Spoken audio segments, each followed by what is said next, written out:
So, first book that I want to talk about in depth is actually a reread, and it's a reread of this book, Wuthering Heights. I read this for the very first time when I was either 19 or 20. I was an undergrad in college. It was something that I was assigned to read in one of my English classes. And frankly, I just kind of hated it. Like, my memories of it were that this book was awful. I didn't really understand it. Everybody, all of the characters, I disliked all of them. That's how I felt about it. Those were my memories of it. But then I thought, I read this when I was 19 or 20, and I went into it with the understanding that this was a love story. And of course, it's not a love story. There's obsession. There might even be some love. I think maybe there is, maybe at the end. But it's not a love story. So I thought, well, maybe I should reread it. Maybe I'll have a different take on it now that I'm 46 and, I'm a mom and I've been working for decades now and, I'm not a college student. I have a fully formed prefrontal cortex, also very useful. And so I reread it. In my opinion, did change about it somewhat. I still do not like really any of the characters in this book. I think of all of the characters in the book, the two that I find most redeeming, let's say, are Isabel, because she is 16 years old. She makes the terrible mistake of marrying Heathcliff, but we know that that's because he put in the work to manipulate her, and he was significantly older than her and much more worldly, because by the time he came back and decided to seduce her and convince her to run off with him, he had already gone out and earned his fortune. And at her earliest opportunity, she leaves and she never comes back, and she keeps her son from him as well in order to protect him from Heathcliff. Now, ultimately, she dies young. Linton is only 12, I think, when he is returned to Heathcliff's care, and it's not because that's what she wanted, it's because it's what he's insisting on in his right as Linton's father. So I admire her, although, one big plot hole in the book that the book just doesn't explain, so I suppose we could assume some things, but it does not explain how Isabel is supporting herself and Linton when she is living with him off somewhere as a single woman. I think we can assume her brother is giving her money. That seems like the only reasonable answer, unless she is in some sort of perhaps unsavory business, but the book doesn't tell us. The only other person that I really found endearing or redeeming was Hareton, and he is still in many ways kind of a tragic figure, because the father figure that he knows and loves is Heathcliff. Heathcliff does things that are specifically to harm him, and so he loves this man who's specifically harming him, and I think that's incredibly sad. But looking back on the book, I will say that I know one of the things I found really off-putting when I first read it was the child abuse in the beginning, the child abuse that Heathcliff is subjected to, and also the abuse that Catherine, is subjected to as well at the hands of her father. I think that, 19th century readers probably would not have seen the abuse as abuse, but I do remember that I felt that way when I read it at 19. I still see it that way at 46, although it is less painful personally for me to read at 46 than it was when I was 19 or 20. And then, there is also the issue of the racism. I mean, Heathcliff is coded as maybe a person of color. He is described, at least in some passages, as a quote-unquote gypsy. And we're made to believe that he is of darker complexion, that he is not white like the rest of the characters in the book. And then he's treated very poorly. He's treated very poorly by the family, by the Earnshaws. He is then treated very poorly by the Lintons as well. Kathy is welcomed in by the Lintons, and Heathcliff is cast out. We're told that it's because of his behavior, but of course Kathy's behavior is not significantly better. She's just better at hiding that behavior when she's in polite company, but she doesn't do that all the time. I mean, there is an incident before she and Edgar get married where she slaps him. So she's also poorly behaved, but does not suffer the same consequences. Edgar still falls in love with her. He still marries her.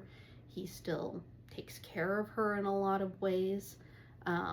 So we see that Heathcliff is treated in a way that is very, very different than anyone else in the book. We also see,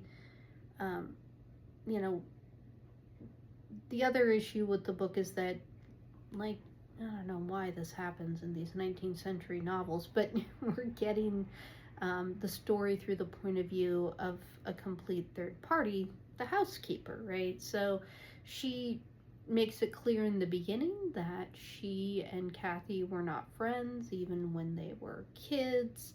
She was always, she talks about how she wasn't a fan of Heathcliff, and she was actually closer friends with Hindley rather than Catherine. Although she also says that when she sees Heathcliff being treated very badly, she does feel bad about it, and she does correct her behavior in some ways, but she still sees Heathcliff as a bad influence, and it is clear that she sees Heathcliff as a bad influence, and we are getting this story about all of these other people, Heathcliff, Kathy, little Kathy, Edgar, everyone, Linton as well, from her perspective, and she is biased against Heathcliff. Also biased against Kathy. She didn't particularly like her either. She thought she was kind of a spoiled brat, which is why when she becomes ill and eventually dies, Nell, or Ellen, the housekeeper, initially thinks that she's just faking it and doesn't even let Edgar know. So this is another, you're at a remove in the book, and you have to take into account the bias of the narrator, and there is a stated bias there. The other thing that struck me on this second reading is how much Catherine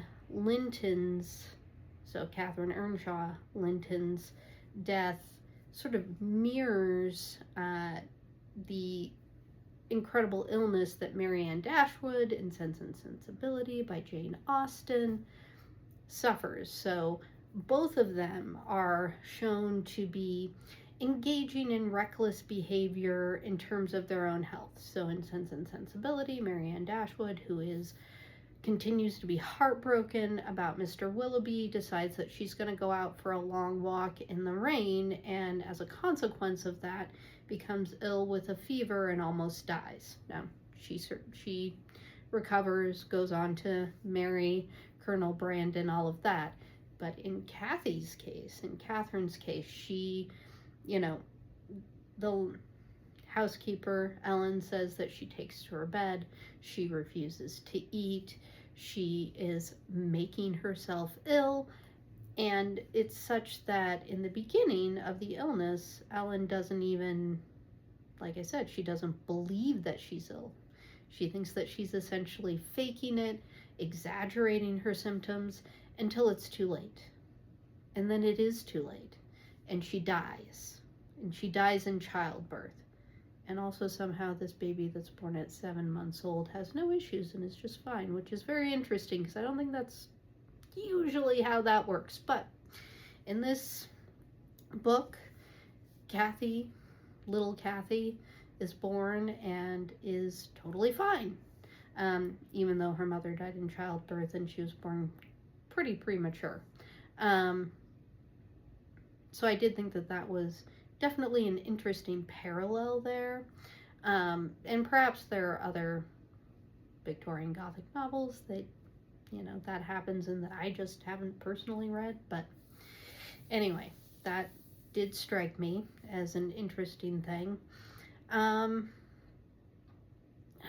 The other thing, again, and I'm harkening back to my English Lit degree, but one of the tropes in more than one novel, more than one Victorian novel that I read even earlier, was the trope of this character who's like a devil. He's,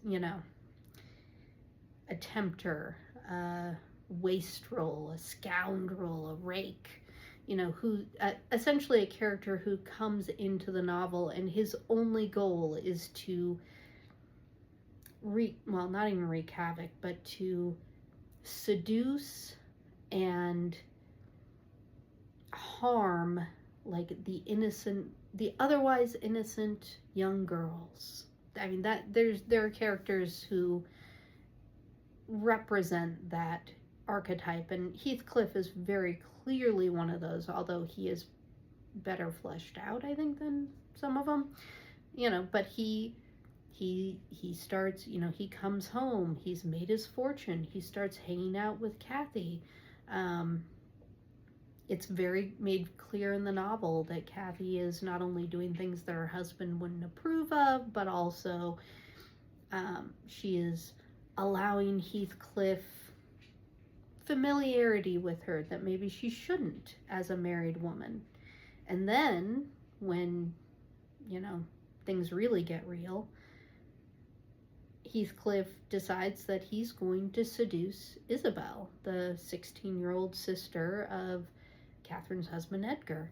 And he's successful, and he isn't just successful, he is successful in convincing her to elope with him, to do something that was so far beyond the pale that if she didn't marry him after she rode off with him in the middle of the night, she would have been exiled from her family and all of society, and she still was exiled from her family.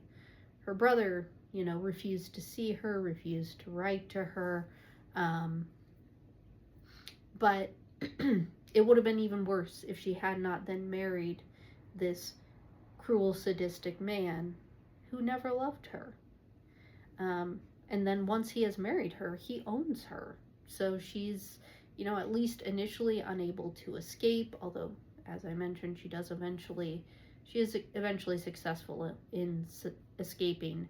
She does come to her brother's home. Ellen does host her, but then she moves on from there and essentially has to maybe not hide from Heathcliff. It doesn't seem like he made a lot of effort to go and get her, but certainly she couldn't have simply come back and taken a house in the neighborhood. That was not going to be an acceptable option for her.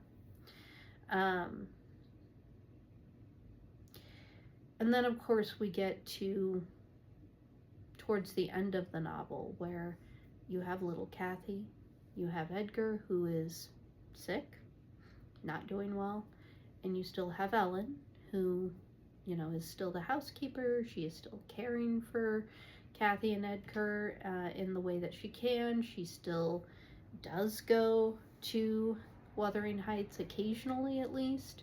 And then Linton comes home, and he's there, and he's with Heathcliff, and everybody's worried about him, but there's nothing they can do.